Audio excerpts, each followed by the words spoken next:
Hello viewers, you all once again welcome back to my YouTube channel Learning World. Viewers, আপোনালোকে নিশ্চয়কৈ আমাৰ থাম্বনেইলত চাই গম পাইছে আজি আপোনালোকৰ লগত আলোচনা কৰিম এনআৰসিৰ যি ড্ৰাফট লিষ্ট অৰ্থাৎ এই লিষ্টত আপোনাৰ যদি নাম আছে তেন্তে আপুনি সেই নাম বা সেই তালিকাখন আপুনি এছআইআৰৰ ক্ষেত্ৰত ব্যৱহাৰ কৰিব পাৰিবনে নাই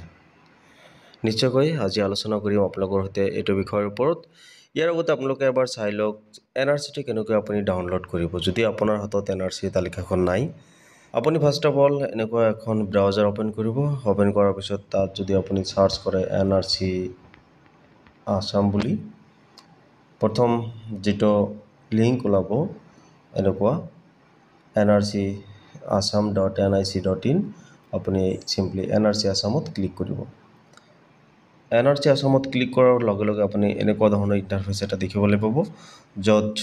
আপোনাৰ অকণমান তলত স্ক্ৰল কৰিলে কিন্তু এই গ্ৰীন কালাৰ বক্সৰ ভিতৰত লিখা আছে চাওক result for all NRC applicants as per draft NRC and supplementary list of inclusions and exclusions final NRC is live now click here যেটো জাম্প কৰি আছে আপুনি ক্লিক হিয়াৰত ক্লিক কৰিব আৰু ইয়াতে ক্লিক কৰাৰ লগে লগে আপুনি কিন্তু ইয়াতে আপোনাৰ এনআৰসিৰ যি এআৰএন নাম্বাৰ আছে আপুনি এআৰএন নাম্বাৰটো ইয়াত দিব আৰু লগতে তলত যেটো ক্যাপচা আছে ক্যাপচা বক্সত গৈ এই ক্যাপচাটো এনেকুৱা ধৰণৰ ক্যাপচা আপোনালোকৰ তাত আহিব এই ক্যাপচাটো দি পেলাই সাৰ্চ কৰিব সাৰ্চ কৰাৰ লগে লগে আপোনাৰ যি এনআৰসিৰ তালিকা আছে এনআৰসিৰ তালিকাত যত আপোনাৰ নাম আছে সেই এনআৰসিৰ তালিকাখন আপোনালোকৰ সন্মুখত ওলাই পৰিব আৰু হেতু ডাউনলোড কৰি প্ৰিন্ট কৰি ল'ব হয় এতিয়া কথাটো হ'ল যে আপুনি এই এনআৰসি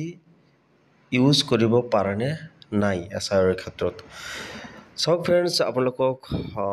এটা লিষ্ট দেখুৱাইছো ইয়াতে 11টা ডকুমেন্টৰ নাম মেনশন কৰিছে তাৰ মাজত এনআৰসিৰ তালিকাত থকা নাম এইটো এটা হয়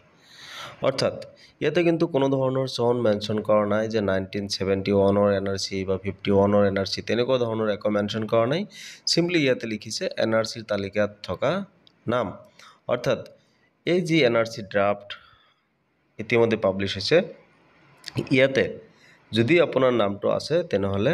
আপুনি এই এনআৰসিৰ তালিকাখন এছআইআৰৰ ক্ষেত্ৰত ব্যৱহাৰ কৰিব পাৰিব নিশ্চয়কৈ বহুতেই কমেন্ট কৰিছিল মোক এনআৰসিৰ তালিকাখন এছআইআৰৰ ক্ষেত্ৰত ব্যৱহাৰ কৰিব পাৰিম নে নাই নিশ্চয়কৈ ইমানখিনিতে বুজি পালে ফ্ৰেন্ডস এনেকুৱা ধৰণৰ এছআইআৰ ৰিলেটেড যদি আপোনালোকক কিবা জানিবলগীয়া থাকে সুধিবলগীয়া থাকে আপুনি আমাৰ কমেন্ট বক্সত জনাওক আমি নিশ্চয় আপোনালোকৰ কমেন্টৰ উত্তৰ দিবলৈ চেষ্টা কৰিম ফ্ৰেন্ডস ভিডিওটো চাই ভাল লাগিলে অকমান লাইক এটা কৰিব লগতে আপোনাৰ বন্ধু-বান্ধৱীৰ লগত শেয়াৰ কৰিব যদি আপুনি ফাৰ্স্ট টাইমৰ বাবে চাই আছিল তেন্তে চেনেলটো প্লিজ সাবস্ক্ৰাইব কৰি দিব thank you for watching bye by